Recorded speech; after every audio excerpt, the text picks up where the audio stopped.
नमस्कार, मैं डिम्पल यादव चमकता भारत के इस खास बुलेटिन में आपका स्वागत है। तो आइए नजर डालते हैं आज के मुख्य सुर्खियों पर। जबरन धर्मांतरण के मामले का किया पर्दाफाश। 1 महीने से लड़की को करबला में बांधकर किया जा रहा था यौन शोषण। वज्रपात के शिकार आदर्श के परिजनों ने मुआवजे की मांग को लेकर परिजनों ने 100 लेने से किया इनकार। हाथा चौक के पास मालवाहक ट्रक अनियंत्रित होकर पलटी, 22 मजदूर बुरी तरह से घायल। अब खबरें विस्तार से, आइए देखते हैं। जबरन धर्मांतरण के मामले का किया पर्दाफाश। 1 महीने से लड़की को करबला में बांधकर किया जा रहा था यौन शोषण। आज बिष्टुपुर थाना अंतर्गत बेधनवाला गैरेज के पीछे स्थित करबला में एक हिंदू लड़की के साथ जबरन धर्म परिवर्तन का घिनौना काम किया जा रहा था। उसे विगत 1 महीने से जंजीर से बांधकर उसके साथ यौन शोषण किया जा रहा था। बातचीत के दौरान डीएसपी सीसीआर ने बताया कि परिजनों के मुताबिक बच्चे की मानसिक स्थिति ठीक नहीं थी। उसे इलाज के लिए करबला लाया गया था, जहां उसके इलाज चल रही थी। वहीं वेब अध्यक्ष अजय गुप्ता ने बताया कि बच्ची के इलाज के नाम पर यौन शोषण और धर्मांतरण का प्रयास किया जा रहा था, जिससे उसके घर वाले भी उसका साथ दे रहे थे। फिलहाल पुलिस बच्चे को अपने साथ ले आई है और उसका बयान दर्ज कर ली है। मामले के अनुसंधान में जुट गई है। ये अपना बेली बुदन वाला गैरेज के पीछे में एक अनलीगल करबला जो बनाया गया है, वहाँ पर झाड़ फूक करके वहाँ पर जो है हिंदू परिवार का धर्मांतरण किया जा रहा है लगातार। ठीक है, इसका लेके हमारी टीम जो है वहाँ पर आज सुबेरे गई है और 2 लड़की को बरामद की है, जिसमें दोनों लड़की को पुलिस को सौंप के उनको अनुसंधान किया जा रहा है। डीएसपी साहब को भी बोला गया, बिष्टुपुर थाना प्रभारी जी को बोला गया, जिसमें वहाँ पर फोर्स भेजे और फोर्स भेजने के बाद भी वहाँ से लड़की बरामद हुई। लड़की की स्थिति बहुत ही दैनिक है, लेकिन उसके माँ बाप का ब्रेन वॉश किया गया है धर्मांतरण को लेके। ठीक है, तो जो कि बयान उल्टा है, सौतेला माँ है। ठीक है, और पिताजी भी जो है मतलब वो संगठन के प्रति जो है वो मतलब साथ नहीं दे रहे हैं, उन्हीं लोगों का साथ दे रहे हैं। तो वहाँ पर जो है ब्रेन वॉश करके लड़की को कुछ नशीला पदार्थ पिलाया जा रहा है और लड़की का हम लोग को लगता है कि उसका यौन शोषण हुआ है, जो लड़की का बयान है और हम लोग के पास में ऑन रिकॉर्ड है। ठीक है, आप लोग चाहेंगे तो हम लोग आपको दे देंगे। तो ये जमशेदपुर के लिए बहुत दुर्भाग्य की बात है कि ये शांति जो बना हुआ है, ये माहौल को ख़राब करने का प्रयास किया जा रहा है। जो कि पूजा पाठ का समय है, हिंदू आस्था का जो है अभी पर्व आ रहा है, दुर्गा पूजा, दीपावली और छठ, जो कि ये माहौल खराब किया जा रहा है। इस पर प्रशासन अनुसंधान करके और तुरंत कार्रवाई करे, अन्यथा विश्व हिंदू परिषद जो है अपने ओर से जो कार्रवाई करना होगा करेगा। और डीएसपी साहब से भी बात हो गया है और थाना प्रभारी से भी बात हो गया, और वो लड़की क्या बयान देती है वो बयान कोई मायने नहीं रखता। लड़की बरामद हुई है करबला से और 1 महीना से वो बंद थी, जंजीर में बांधी गई हुई थी। उसका हमारे पास में वीडियो फुटेज और सब कुछ है। 1 महीना से हमारी बहन रितिका जो है काउंसलिंग कर रही थी, लेकिन उसके बावजूद भी जो है वो लोग धर्म परिवर्तन में मतलब करवाने में जो है सफल रहे। और सुबेरे हमारे उपाध्यक्ष जो है डी गोपी राव जी जो है वहाँ पर मौके वारदात में पहुंचकर जो है सब कार्यक्रम को वहाँ पर कैप्चर करते हुए प्रशासन को जो है जानकारी दिए, और प्रशासन अपना अनुसंधान करिए। जो सामने आएगा वो आपके प्रशासन के माध्यम से आपको जानकारी मिल जाएगी। और जो भी वीडियो क्लिप हमारे पास में है, आप लोगों को चाहिए होगा तो हम आप लोगों को शेयर कर देंगे लड़की का जो वीडियो लिया गया है। क्या नाम है आपका? अजय गुप्ता, जिला अध्यक्ष विश्व हिंदू परिषद जमशेदपुर महानगर।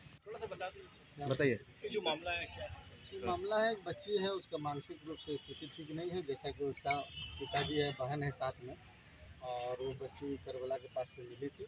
उसको थाना लाया गया है। इस संबंध में उसका गार्जियन द्वारा आवेदन वगैरह थाना में दिया जा रहा है कि उसका बच्ची का इलाज हो रहा था और वो अंधविश्वास के स्थिति में करबला में इलाज कराने के लिए आया था, क्योंकि उसकी छोटी बच्ची का तबीयत वहीं से ठीक हुआ था। उसी क्रम में कुछ लोग उसको देखा था और थाना को खबर कर दी, थाना में लेके आया गया है। इस संबंध में जांच चल रहा है। जांचोपरांत बच्ची किस हालत में मिली थी? जांचोपरांत वो आवश्यक कार्रवाई किया गया। बच्ची किस हालत में मिली थी? बच्ची किस हालत में मिली गई थी वो थाना प्रभारी लोग लाए थे, उस समय हम मौजूद नहीं थे, लेकिन जैसे बताया कि बच्ची का जो है उसको सिकड़ बना हुआ था, उसके बाद लाया गया था। लेकिन उसका परिजन का कहना है कि वो हम ही लोग बहुत वायलेंट हो गई थी, इसलिए हम लोग उसको बांध। इसके बाद आपका क्या काम है? वो उसका मेडिकल कराएगा, थाना पर जैसा आवेदन देगी, आवेदन उसका गार्जियन जैसा आवेदन देगा और तदनुसार आवश्यक करना। वज्रपात के शिकार आदर्श के परिजनों ने मुआवजे की मांग को लेकर 100 लेने से किया इनकार। जमशेदपुर के मानगो टैंक रोड के रहने वाले आदर्श कुमार शर्मा का मौत टाटा स्टील कंपनी के कलिंगानगर प्लांट कैंपस में वज्रपात गिरने से हो गया था। आदर्श अप्रेंटिस कर रहा था और घटना से पहले कैंपस में फुटबॉल खेल रहा था। तभी आसमानी ठनका गिरने से वो घायल हो गया था और इलाज के दौरान अस्पताल में उसकी मौत हो गई, जिसके बाद परिजनों को इस बात की जानकारी दी गई। वहां से उसका शव लाया गया। फिलहाल उसका शव TMH के शीतगृह में रखा हुआ है, लेकिन परिजन उसका शव लेने से इनकार कर रहे हैं। परिजनों का मानना है कि आदर्श उनका इकलौता बेटा था और कंपनी में खेलने के दौरान उसकी मौत हो गई। परिजनों की मांग मुआवजे के रूप में उन्होंने आदर्श के प्रत्येक महीने की सैलरी उनके आश्रितों को दी जाए। ज्वाइनिंग हुआ था 2018 में और 18 तारीख को शनिवार शाम को 6:30 बजे एक लड़का आकर मेरा फ़ोन नंबर लिया कि एक आदर्श के एक दोस्त को आपसे डायरेक्ट काम है। हम बोले आदर्श के पास मेरा सब डिटेल रहता है, वो क्यों नहीं बात कर रहा है? उसका दोस्त है। बोला आपसे पर्सनली कुछ काम है। तो मेरा उसी समय दिमाग झंझना गया कि ये क्या बात है। लेकिन एक कस्टमर बुलाया था कंप्लेन के लिए, इलेक्ट्रिकल फॉल्ट ठीक करना। हम वहाँ चढ़ के ऊपर काम करने लगे। तब तक वाइफ को किसी से पता चला कि लड़का नहीं, डेथ हो गया। ये रोने लगी और मेरे को फ़ोन की है। तब हम वहाँ से भागे हुए आए। उसी समय मतलब लगभग 6:30 बजे मुझे जानकारी हुई है कि मेरा लड़का नहीं है। उसके बाद कुछ आदमी आए और उन्होंने कहा कि फ़ोन के द्वारा मुझे सूचित किया गया पहले कि कुछ आदमी आ रहे हैं आपसे बात करने, टाटा कंपनी के। और उसके बाद आए हैं। आने के बाद उन्होंने कहा कि कार का व्यवस्था किया गया है, आपको वहाँ जाना होगा, क्योंकि आदर्श को इंजरी ज़्यादा हुई थी, वो नहीं बचा है। उसके बाद हम लोग रात में करीब 11:30 साढ़े 11 के आसपास यहाँ से निकले हैं। सुबह 6 बजे पहुँचे। पहुँचने के बाद हॉस्पिटल में भी कोई खास सुविधा नहीं। मैंने कोई आदमी ये है कि जमशेदपुर प्लांट से किया था 10 अक्टूबर 2018 से। अच्छा। 2 साल का ट्रेनिंग होता है और 6 महीना इन लोग को स्पेशल ट्रेनिंग में रखता है। लेकिन कोविड के कारण इसका 3 साल हो गया। ये लोग को डेट पे डेट दे रहा था। ये लोग को ट्रेनिंग पीरियड में ही रखा था और अभी कलिंगानगर में इसको दिया था। और कैंपस में ही बिजली का करंट लगने से मेरा एक लड़का था और कोई नहीं था और वहीं स्पॉट डेट हो गया है। हम लोग को कंपनी से हम लोग को चाहिए कि हम लोग आगे का ज़िंदगी मेरा उसको जितना सैलरी वो लोग का जितना साथी लोग को मिलेगा हमको भी मिलना चाहिए और मेडिकल के। और इसके अलावा हमको कुछ नहीं चाहिए। वही सहारा था आपका? वही एक सहारा था मेरा और कोई नहीं है, कोई नहीं है। क्या नाम था बेटा का? आदर्श कुमार शर्मा। क्या नाम है आपका? भारती। हाथा चौक के पास मालवाहक ट्रक अनियंत्रित होकर पलटी, 22 मजदूर बुरी तरह से घायल। बता दें, जमशेदपुर के पोटका थाना अंतर्गत हाथा चौक के समीप छोटा हाथी मालवाहक ट्रक अनियंत्रित होकर पलट गई। वहीं इस दुर्घटना में 22 मजदूर बुरी तरह से घायल हो गए, जिसमें 3 की हालत चिंताजनक बनी हुई है। बताया जा रहा है कि सभी मजदूर गेल इंडिया कंपनी के मजदूर हैं और यह काम कर वापस जमशेदपुर लौट रहे थे। तभी अचानक गाड़ी अनियंत्रित होकर गड्ढे में जा गिरी। उधर आनन फानन में सभी घायलों को इलाज के लिए MGM अस्पताल में भर्ती कराया गया है। वहीं 3 मजदूर की हालत चिंताजनक है, उसे TMH रेफर कर दिया गया है। फिलहाल गेल इंडिया कंपनी के स्थानीय अधिकारी MGM अस्पताल पहुंच मजदूरों का हालचाल जान रहे हैं। वहीं इस घटना के बाद पुलिस ने मामले की तफ्तीश शुरू कर दी है।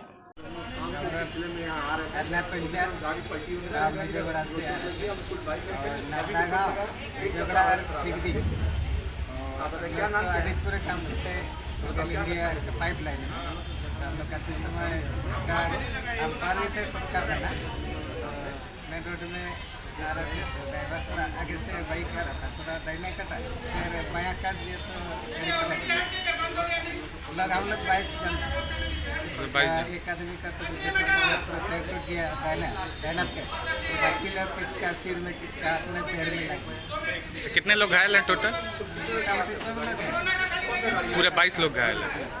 अच्छा, कहाँ जा रहे थे आप लोग? पोटका से दूसरा ब्लॉक से जमशेदपुर आदितपुर काम करने आ रहे हैं। अच्छा, आदित्य कंपनी का प्रबंधक कोई आया मिलने के लिए आप लोग से भेंट करने? ठीक है, क्या नाम हुआ आपका? आपका नाम क्या हुआ? कहाँ रहते हैं? नाबालिग के हत्याकांड मामले की जांच के लिए एसएसपी को सौंपा गया ज्ञापन। बता दें, विगत दिनों 11 सितंबर को मानगो कुमरुम बस्ती पहाड़ के ऊपर 11 वर्षीय सुजीत गोराई नामक नाबालिग की लाश पाई गई थी, जिसके मौत के कारणों का पता पुलिस अब तक नहीं लगा पाई है। इसी को लेकर आज गोराई कुल्लू समाज कल्याण समिति का एक प्रतिनिधि मंडल एसएसपी कार्यालय में मामले की अतिशीघ्र जांच के लिए एक ज्ञापन सौंपा। समिति के लोगों का कहना था कि जिस जगह पर नाबालिग का लाश पाया गया है वह काफी वीरान है, वहां नाबालिग का अकेले जा पाना संभव बिल्कुल भी नहीं है।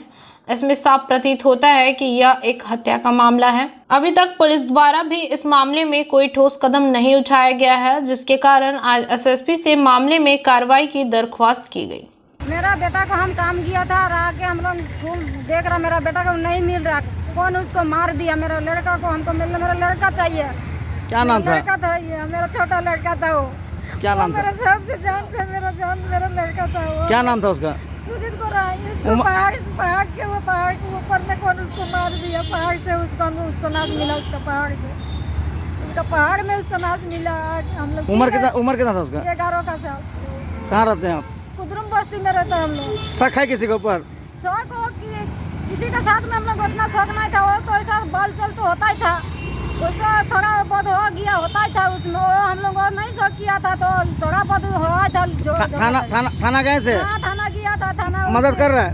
मदद नहीं, जाके हम लोग जिस दिन मेरा लड़का नहीं मिल रहा, गुरुवार को मेरा लड़का पर नहीं पता हुआ, उस दिन से नहीं मिल रहा। उस दिन हम लोग 9 बजे थाना गया, 9 बजे थाना को जाके निपट दिया। उस टाइम से थाना वाला तो घूंच काम करो, खाली जाके बोल रहा कि थाना वाला नहीं मिल रहा। अभी किसके पास है? नहीं मिल रहा। अभी अभी इस के साथ हम लोग वहाँ आएगा। हम लोग का लड़का, मेरा लड़का चाहिए। मेरा भाई को बेटा को मार के फेंक दिया 9 तारीख तक। पुलिस अभी तक क्या कर रहा है, जो अभी तक छानबीन नहीं हो रहा। कहाँ से आए आप लोग? हम लोग संको साहिब 5 नंबर से। मेरा भाई रहता था कुमरुम बस्ती में। क्या नाम है उसका? मेरा भाई का नाम है धोरनी गोराई, बच्चा का नाम है सुजीत गोराई। किसको मारा था? मेरा सुजीत गोराई को। कौन मारा है? इतना नहीं पता, अभी तक पुलिस पता नहीं क्या कर रहा, अभी तक छानबीन कर रहा, क्या कर रहा। मेरा भाई का बेटा का मर्डर का कुछ पता ही नहीं चल रहा। अगर पुलिस चाहता, प्रशासन चाहता तो आज जो है करे भी, वो अभी पुलिस का हिरासत में होता। कोई लड़ाई झगड़ा था कि नहीं? लड़ाई झगड़ा पता नहीं अगल बगल से क्या होता, उतना नहीं पता। लेकिन अगर पुलिस चाहता तो मेरा भाई का बेटा जो कातिल है अभी जेल का अंदर होता, लेकिन पुलिस नहीं चाह रहा, इसीलिए नहीं हो रहा। हत्या कब हुआ था? लाश कहाँ मिला था? लाश पहाड़ी के पीछे। कितना उम्र था भाई का लड़का? हाँ? उम्र कितना था भाई का लड़का का? 12 साल का। 11 साल। क्या बोल के निकला था घर से? वो घर से खाना खा के निकला हुआ था बच्चा। उसका बड़ा भाई बोल रहा भाई का पता नहीं, भाई को नहीं मिल रहा। उसका माँ जब घर से आया, बाबू कहाँ है, बोला भाई दोपहर से दिखाई नहीं दे रहा। तब सब कोई खोजने निकला, 2 दिन से खोजा नहीं मिला। शुक्रवार को, शनिवार को सुबह 10 बजे मिला पहाड़ी के पीछे में। बच्चा लगा था कि पापा क्या, इसका पिताजी क्या करता है? सिविल का काम करता है। घर में कौन कौन रहता है? मम्मी पापा और ये लोग 3 भाई रहता था। सुजीत सबसे छोटा था। थाना गए, सुनवाई हुआ? नहीं, कुछ नहीं हुआ। आज किनसे मिलने आए? अब हम लोग आए। प्रधानमंत्री नरेंद्र मोदी के व्यक्तित्व पर नमो ऐप का किया गया उद्घाटन। बता दें, देश के प्रधानमंत्री माननीय नरेंद्र मोदी जी के 71वें जन्म दिवस के अवसर पर नमो ऐप एवं प्रदर्शनी का आयोजन भारतीय जनता युवा मोर्चा कदमा मंडल अध्यक्ष द्वेपल विश्वास की अध्यक्षता में किया गया। कार्यक्रम में मुख्य रूप से भाजयुमो जमशेदपुर महानगर के जिलाध्यक्ष श्री अमित अग्रवाल जी, भाजपा जमशेदपुर महानगर के उपाध्यक्ष सुधांशु ओझा जी एवं श्री संजीव सिन्हा जी, ओबीसी मोर्चा जिला अध्यक्ष श्री धर्मेंद्र प्रसाद जी, भाजयुमो जमशेदपुर महानगर के महामंत्री श्री अभिमन्यु सिंह जी, प्रकाश दुबे जी, अभिषेक श्रीवास्तव एवं समस्त युवा मोर्चा कार्यकर्ता गण उपस्थित थे। युवा मोर्चा बागबेड़ा मंडल के द्वारा अपने देश के लोकप्रिय प्रधानमंत्री आदरणीय श्री नरेंद्र भाई मोदी जी के जन्म उत्सव के उपलक्ष्य में पूरे देश भर में भारतीय जनता युवा मोर्चा के द्वारा नरेंद्र मोदी जी के जीवनी पे आधारित प्रदर्शनी एवं नमो ऐप का स्टॉल लगाया जा रहा है। उसी के तहत आज बागबेड़ा मंडल में इस कार्यक्रम का आयोजन किया गया है। इस प्रदर्शनी के माध्यम से अब नरेंद्र मोदी जी के पूरे 20 साल के 13 साल मुख्यमंत्री काल एवं 7 साल के प्रधानमंत्री काल में उन्होंने जो जो कार्य किया इस प्रदर्शनी के माध्यम से आपको पूरी जानकारी हासिल हो जाएगी। साथ ही साथ आज हम लोग नमो ऐप का स्टॉल भी यहाँ लगाए हैं। नमो ऐप जो है डायरेक्ट प्रधानमंत्री जी से कनेक्टिविटी का माध्यम है, जिसके माध्यम से आप अपना कोई भी सुझाव प्रधानमंत्री जी को दे सकते हैं। आपको प्रधानमंत्री जी क्या क्या कार्य किए आज तक पूरा जानकारी मिलेगा। प्रधानमंत्री जी जो सीधी बात करते हैं जनता के साथ हो या महिलाओं के साथ हो या खिलाड़ियों के साथ हो, इस ऐप के माध्यम से ही करते हैं। तो इसी ऐप के माध्यम अधिक से अधिक लोग को इस ऐप से जोड़ना है ताकि प्रधानमंत्री से सबका डायरेक्ट कनेक्टिविटी हो सके। महानगर में 28 का 28 मंडल में नमो ऐप कार्यक्रम आयोजित किया जाएगा भारतीय जनता युवा मोर्चा के द्वारा। सरायकेला में भू संरक्षण की ओर से कृषि पशुपालन एवं सहकारिता विभाग से 16 महिला समूह के बीच लगभग 80 लाख की परिसंपत्ति का किया गया वितरण। बता दें, सरायकेला खरसुआ जिला भू संरक्षण की ओर से कृषि पशुपालन एवं सहकारिता विभाग से 16 महिला समूह के बीच लगभग 80 लाख की परिसंपत्ति का वितरण किया गया। इस कार्यक्रम में राज्य के परिवहन मंत्री चंपई सोरेन सहित ईचागढ़ एवं खरसुआ विधायक मुख्य रूप से उपस्थित थे। सरायकेला खरसुआ जिला भू संरक्षण की ओर से कृषि पशुपालन एवं सहकारिता विभाग रांची के निर्देश पर सरायकेला कार्यालय के समीप कृषि यंत्रीकरण प्रोत्साहन योजनांतर्गत मिनी ट्रैक्टर, पावर ट्रेलर एवं उसके सहयोगी कृषि यंत्रों का वितरण समारोह का आयोजन किया गया। इस कार्यक्रम में मुख्य अतिथि परिवहन मंत्री चंपई सोरेन, सांसद प्रतिनिधि छोटे राय किस्कू, ईचागढ़ विधानसभा विधायक सबिता महतो, खरसुआ विधायक दशरथ गागराई, जिला उपायुक्त अरवा राजकमल सहित वरीयता पदाधिकारी उपस्थित थे। देखिए, आज जो कृषि के लिए मिनी ट्रैक्टर और टिलर जो महिला समूह को दिया गया, ये सरायकेला, राजनगर, कुचाई, खरसुआ, कुपनी, चंडील, दिल्ली, ईचागढ़, कुकड़ू, ये सब ग्रामीण खेती पर निर्भर है। और इसका साथ साथ ये भी हम लोग को इस राज्य का जो मुख्यमंत्री है कि इरिगेशन का खेत में पानी पहुंचाने का भी हम लोग को प्राथमिकता आधार पर हम लोग को योजना लेना है। जो हमने कहा कि हमारा कल्याण विभाग से वो नाला जो है ना, जो मुरुंड से नीचे उतरता है, इधर खड़का में मिलता है, हर गांव में जो भी नाला किनारे, नदी किनारे जितना गांव है सबको लिफ्ट इरिगेशन। ये ट्रैक्टर, मिनी ट्रैक्टर तभी कम में लगेगा वहाँ पानी रहेगा। जहाँ पर नदी नाला नहीं है, इस तरह उस जगह में deep boring, solar deep line, deep boring को करना है। जैसे 10 एकड़ 20 एकड़ खेती कर सके। ये भी योजना आने वाला है, बहुत जल्दी वो भी धरातल में दिखाई देगा। क्योंकि जहाँ पर नदी नहीं है, नाला नहीं है, पानी का स्रोत कम है, लेकिन खेती पर निर्भर करते हैं, उस जगह में डीप बोरिंग, ये जो सोलर डीप बोरिंग हम लोग, ताकि वहाँ से 20-25 एकड़ 30 एकड़ जमीन पर आसान से खेती हो सके। क्योंकि तभी किसान अपने पाए से खड़ा हो सकता है। किसान को पानी चाहिए, अपने हाल चलाने भी आता है, अपने ट्रैक्टर चलाने, अपने गैता कुदाल भी पकड़ने आता है। पानी को जरूरत है, उस चीज़ को दूर करेगा। बासाहातू CHSE में लाको बोदरा के जयंती पर रक्तदान शिविर का हुआ आयोजन। विधायक दशरथ गागराई हुए शामिल। बता दें, खुटपानी प्रखंड अंतर्गत बासाहातू CHSE में रविवार को भाषा वारंग चितिलिपि के खोजकर्ता ओत गुरु लाको बोदरा की 102वीं जयंती मनाई गई। इस दौरान विधायक दशरथ गागराई ने ओत गुरु को लाको बोदरा की तस्वीर पर माल्यार्पण कर श्रद्धांजलि दी। वहीं झामुमो खुटपानी प्रखंड कमेटी की ओर से रक्तदान शिविर का आयोजन किया गया। इस रक्तदान शिविर में कई लोगों ने बढ़ चढ़कर हिस्सा लिया, जिसमें लगभग 60 लोगों ने रक्तदान किया। ब्लड बैंक सदर चाईबासा की ओर से विधायक दशरथ गागराई को सम्मानित भी किया गया। इस दौरान विधायक दशरथ गागराई ने कहा कि रक्तदान एक जीवन दान है। कोविड के समय से कई ब्लड बैंक में ब्लड की कमी है। ऐसी स्थिति में हम सबको समय समय पर रक्तदान करना चाहिए ताकि किसी अन्य लोगों की जान बच सके। सतगुरु को लाखों वदरा का आज 102 वार्षिक जयंती दिवस हम सभी मना रहे हैं। हम कोल्हान के साथ साथ पूरे राज्यवासियों को अपनी तरफ से लाखों वदरा के जयंती दिवस पर हम ढेर सारी शुभकामनाएं देना चाहेंगे। और ख़ास करके सतगुरु को लाखों वदरा ने अपने वारंगक्षिति लिपि जो हमारे हो भाषा का है उसका खोज इन्होंने किया था। और आज हो भाषा आज वारंगक्षिति लिपि का पढ़ाई स्कूल से लेकर के कॉलेज तक में हो रही है। लाखों वदरा जी के अथक प्रयास से ही ये संभव हो पाया है। और उनके जयंती दिवस पर प्रत्येक वर्ष फूटपानी प्रखंड समिति झारखंड मुक्ति मोर्चा की ओर से वासाहातु सामुदायिक स्वास्थ्य केंद्र में रक्तदान शिविर का आयोजन करते आई है। और आज भी फूटपानी CHC वासाहातु में लाखों वदरा के जयंती दिवस पर रक्तदान शिविर का आयोजन की गई है।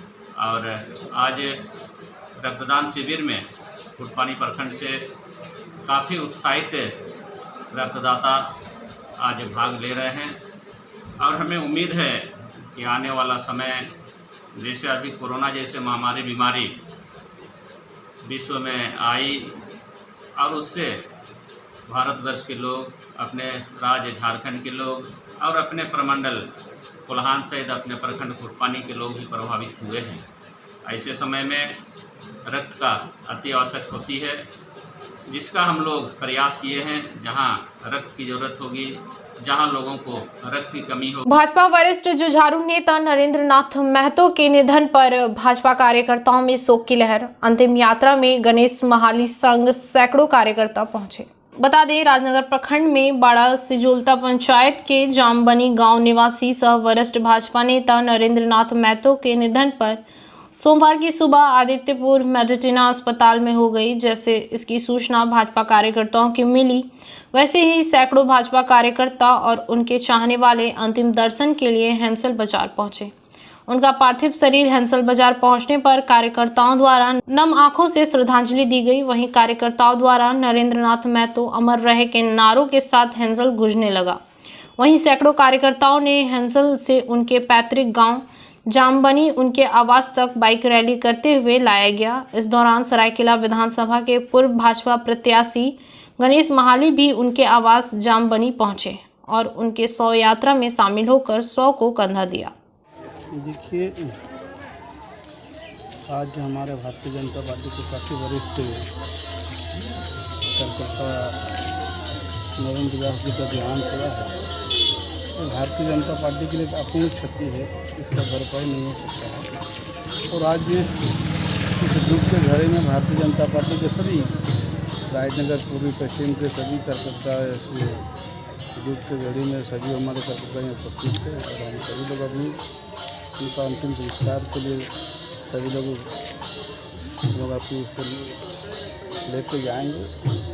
और भारतीय जनता पार्टी के कार्यकर्ता होने के नाते हमारे काफ़ी जुझारू कार्यकर्ता थे। और खासकर श्राद्ध क्रम में जो भी खर्चा होगा हम सभी लोग कार्यकर्ता मिलकर उनका खर्चा को हम लोग वहन करेंगे। उनका परिवार के ऊपर किसी प्रकार का भी हमें बोझ देना नहीं होगा। हमारे कार्यकर्ता में इतना सिस्टम में सभी कार्यकर्ता हम लोग अपने स्तर से जो जितना सिस्टम में सभी लोग हम लोग सहयोग करते हैं। हम लोग दुख का समय इसका परिवार खड़ा है। आगे भी इसका परिवार को किसी प्रकार का भी कोई दिक्कत होगा तो भारतीय जनता पार्टी के कार्यकर्ता खड़ा होकर उसको सामना करने के लिए तैयार है। आज जुगसलाई नगर परिषद क्षेत्र में वार्ड 1 और वार्ड 6 में मुख्य सड़क एवं नाली का संरक्षण किया गया। बता दें, आज जुगसलाई नगर परिषद क्षेत्र में वार्ड नंबर 1 और वार्ड नंबर 6 में मुख्य सड़क एवं नाली का संरक्षण किया गया। मुख्य रूप से उपस्थित रहे इरशाद मेमोरियल ट्रस्ट के चेयरमैन नौशाद आलम जी, बन्ना गुप्ता फैंस क्लब के उपाध्यक्ष कलीम खान जी, अल्पसंख्यक मोर्चा के प्रखंड अध्यक्ष गुलाम अली जी, अमीर अहमद, मुबारक, अब्दुल कादिर, करार हैदर, खान तुफैल, शेख, फिरदौस एवं बस्तीवासियों का सहयोग रहा। आज जुगसलाई नगर परिषद क्षेत्र में वार्ड नंबर 1 और वार्ड नंबर 6 के मुख्य सड़क एवं नाली का संरक्षण किया गया। मुख्य रूप से उपस्थित इरशाद मेमोरियल के ट्रस्ट के chairman Mohammad Naushad Alam, Banna Gupta fans club के उपाध्यक्ष कलीम खान, अल्पसंख्यक मोर्चा के प्रखंड अध्यक्ष गुलाम अली, अमीर अहमद, मुबारक, अब्दुल कादिर, करार हैदर, खान तुफैल, शेख, फिरदौस बस्ती वासियों का सहयोग से आज बस पूरा निरीक्षण किया गया। जमशेदपुर के बिष्टुपुर थाना अंतर्गत बिष्टुपुर बोल्टास बिल्डिंग के निकट सिख समुदाय के लोगों ने कृषि विरोध काला कानून को लेकर प्रदर्शन किया। बता दें, वहीं सिख समुदाय के लोगों ने कृषि कानून कृषि विरोधी बिल पास ना हो, इसके उपलक्ष्य पर सिख समुदाय के लोगों ने 27 सितंबर को भारत बंद का ऐलान किया है। कहा कि कृषि काला कानून पास हुआ तो कई गरीब तत्वों के लोगों को भूखा सोना पड़ेगा। जहां लगातार महंगाई को लेकर कई किसानों ने अपनी जान की आहुति दे दी है, जहां लगातार गैस, डीजल, पेट्रोल आदि सामानों पर वृद्धि हो रही है। केंद्र सरकार चुप्पी साधे बैठे हैं। गरीब तत्वों के लोगों जहां रोजगार से परेशान हैं, ऐसे में महंगाई की मार और केंद्र सरकार चुप्पी साधे बैठी है। इसकी सारी जानकारी सिख समुदाय संस्था के लोगों ने दिया। मोर्चा की ओर से 27 सितंबर को जो 3 काले कृषि कानून है, किसान विरोधी कृषि कानून, जिसके खिलाफ लड़ते हुए दिल्ली के बॉर्डर में 700 किसानों ने अपनी शहादत दी, फिर भी सरकार नहीं मान रही है। अब 27 सितंबर को किसानों ने बंद का आह्वान किया है। हम लोग जमशेदपुर में इसी आह्वान पर किसान आंदोलन एकजुटता मंच की ओर से, जिसमें तमाम जितने संगठन हैं, सभी संगठन का संयुक्त मंच है किसान आंदोलन एकजुटता मंच, उसकी ओर से हम लोग लगातार प्रचार कर रहे हैं और जनता से हमें अभूतपूर्व रिस्पॉन्स मिल रहा है, समर्थन मिल रहा है। और हम लोग अभी से कह सकते हैं कि 27 तारीख को जमशेदपुर वो बंद देखेगा जो जमशेदपुर के इतिहास में कभी बंद नहीं हुआ। साथियों, ये हम लोग कहना चाह रहे हैं, ये किसानों ने बंद आह्वान किया है। जमशेदपुर तो औद्योगिक शहर है, मजदूरों का शहर है, लेकिन हम लोग यहाँ पर क्यों बंद करवा रहे हैं? क्योंकि किसान कानून यदि पास हो जाए तो महंगाई उस आसमान को पहुंचेगी जहां पर जनता का, आम जनता, गरीब जनता का पहुंचना मुश्किल होगा, नामुमकिन हो जाएगा। खाद्यान्न द्रव्य जो है वो आम जनता की पहुंच से बाहर हो जाएगी, इतनी महंगाई बढ़ेगी, राशनिंग व्यवस्था वो ठप हो जाएगी। हम लोग जो है महंगाई के विरोध, जैसे हम लोग देख रहे हैं ये 2021 में पेट्रोल का दाम, गैस का दाम, डीजल का दाम जिस तरह से बढ़ रही है, इसके साथ साथ हमारे किसान जो है दिल्ली में आंदोलन कर रहे हैं और 9 महीना से रोड में बैठे हुए हैं। वो किसान हैं जो कि हम लोग को अन्न देते हैं, वो आज रोड पर पड़े हुए हैं, लेकिन हमारे केंद्र सरकार को उसकी ठोस आवाज़ नहीं है। यह केंद्र जो है पूंजीपतियों के द्वारा चलाई जा रही सरकार है, जिसके कारण आज हमें अनदेखा कर रही है। इसके साथ सिर्फ किसान ही नहीं, मजदूर भी बुरी तरह मारे जा रहे हैं, गरीब लोग मारे जा रहे हैं और यह महंगाई चरम सीमा पर है, जिसके कारण हम लोग जो है 27 सितंबर को इन सारे कारणों से सिर्फ भारत बंद ही नहीं, झारखंड भी बंद रहेगी। क्योंकि झारखंड भी देखा जाए, यहाँ के गरीब गुरबा लोग किसान हैं, आज भी किसान पर ही निर्भर है और बद से बदतर हालत है।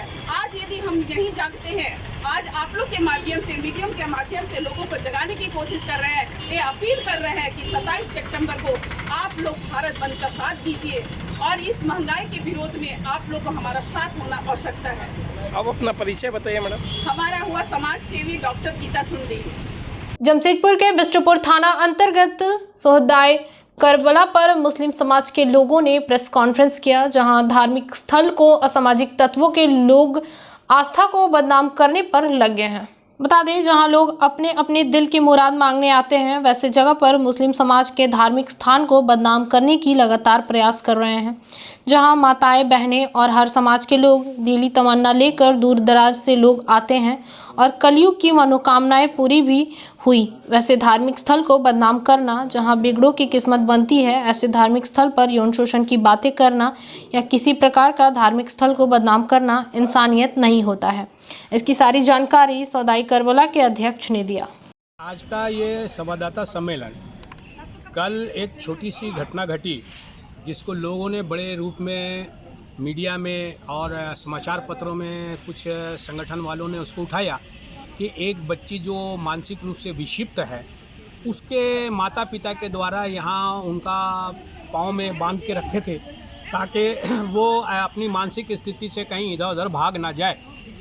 इसलिए उनके माता पिता ने उनको बांध के यहाँ रखा था और हम लोगों से निवेदन हम लोगों ने उनसे किया था कि आप इस स्थिति में यहाँ नहीं रखिए, क्योंकि इस तरह से रखा जाना उचित नहीं होता है। लेकिन उनके गार्जियन बजिद थे कि हम कहाँ लेके जाएंगे, आप यहीं रखिए, ये मेरा आस्था है, ये मेरी ये है कि मेरी मिन्नत है कि यहाँ से मेरी बेटी ठीक होगी। हालांकि उनको हम लोगों ने ये सुझाव दिया कि आप डॉक्टरी इलाज कराइए और वैज्ञानिक पद्धति से आप जाइए ताकि बच्ची का भविष्य उज्जवल हो सके। लेकिन कुछ लोगों ने इसको इस तरह से आरोप मढ़ित किया कि पूरी करबला और करबला कमेटी बदनाम हुई है और एक शहर में एक अजीब भ्रम की स्थिति उत्पन्न हो गई है, जिसको हम लोग इसकी स्पष्टीकरण और वास्तविक तथ्य से अवगत कराने हेतु आज संवाददाता सम्मेलन का हम लोगों ने यहाँ आयोजन किया है, जिसका मुख्य बिंदु जो हम आपके समक्ष रखना चाहते हैं कि इस संबंध में हम लोग लगातार प्रशासनिक लोगों को हम अवगत कराते रहे हैं, लिखित रूप से भी मौखिक। नहीं, इसमें मैं ये कहना चाहूँगा श्रीमान कि इसमें जिन लोगों ने हिंदू मुसलमान का एंगल ढूंढ लिया, उनका काम ही है कि वो हर चीज़ को हिंदू मुसलमान की निगाह से देखते हैं। लेकिन हम इसमें कोई हिंदू मुसलमान नहीं देखते और इसमें कोई मुसलमानों और हिंदुओं की बात नहीं है। सारे धर्म के मानने वाले लोग यहाँ आते हैं। जो यहाँ के मानने वाले, जो यहाँ आस्था से सर झुकाए आते हैं, वो तमाम लोग पूरे हृदय विद्राग से दुखी हैं। इस तरह का घृणित आरोप किसी संगठन पर, किसी धार्मिक स्थल पर लगाना ये नीचता है। इससे बचना चाहिए उन लोगों को जिन लोगों ने ऐसी नीच हरकत की है। राज्य और देश के लिए अमन, शांति, तरक्की के लिए हमेशा यहाँ दुआ होती रहती है और ये अखबारों में आता है। अपना परिचय दीजिए। अब्बास अंसारी, सौदाई करबला कमेटी का। चलते चलते एक नजर अब तक की सुर्खियों पर। जबरन धर्मांतरण के मामले का किया पर्दाफाश। 1 महीने से लड़की को करबला में बांधकर किया जा रहा था यौन शोषण। वज्रपात के शिकार आदर्श के परिजनों ने मुआवजे की मांग को लेकर परिजनों ने 100 लेने से किया इनकार। हाथा चौक के पास मालवाहक ट्रक अनियंत्रित होकर पलटी, 22 मजदूर बुरी तरह से घायल। आज के लिए इतना ही। शहर की तमाम खबरों के साथ जुड़े रहने के लिए देखते रहिए न्यूज़ चमकता भारत। नमस्कार।